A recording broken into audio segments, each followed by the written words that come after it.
Hey guys, welcome to the Fury Time channel.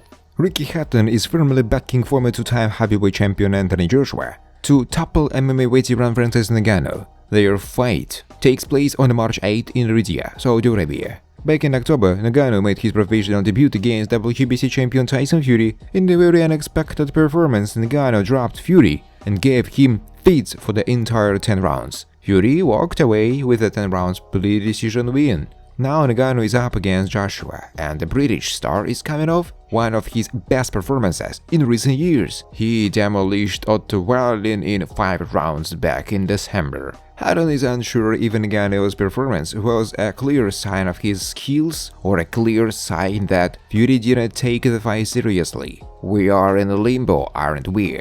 Was Ngannou better than we gave him credit for? Or did Tyson take Ngannou lightly? Did Tyson not train as hard as he could and that's why Ngannou looked as good as he did? There is a big question mark around Ngannou. We all know he can hit, but was it because Tyson took him lightly? All these questions no one is sure about yet. Tyson did not physically look as good as he normally does, and he is also had those 3 fights with Wilder that may have taken something out of him. Hatton said, "If you are asking where my money would go, it would go on AJ, because he is an exceptional boxer. You don't become an Olympic gold medalist and a 2-time world champion for nothing. He doesn't have the lateral movement of Tyson Fury, so he is going to be standing in front of Francis Ngannou, which worries me a little bit because of AJ does Cop 1. That could be that. But I'm going to go with AJ based on his confidence and his new team.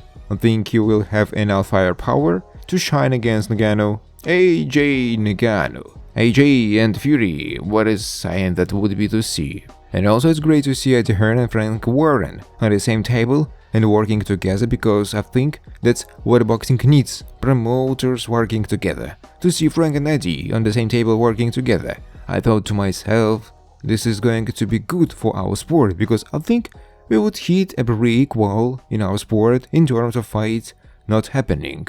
Forget being a training or former fight. Just as a boxing fan, seeing Eddie and Frank Warren working together was like sunshine for me, Hatton said. UFC legend Diaz makes crazy real fight claim about Tyson Fury and Anthony Joshua. Diaz walked away from the UFC following his submission victory over fellow MMA legend Tony Ferguson, as he took on Jake Paul in a boxing bout. But he dropped a decision to the problem child in his debut inside a squared circle.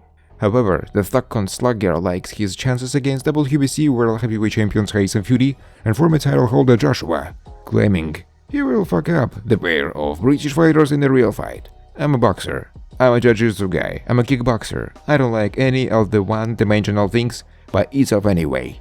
I like it all." Diaz has not fought since his defeat to Paul last August. "We're playing little game. I don't like being labeled as an MMA fighter. I could fight anybody in the world right now, but no one can fight me. Everybody's looked down. 2 organizations look down to the UFC, PFL. These examples.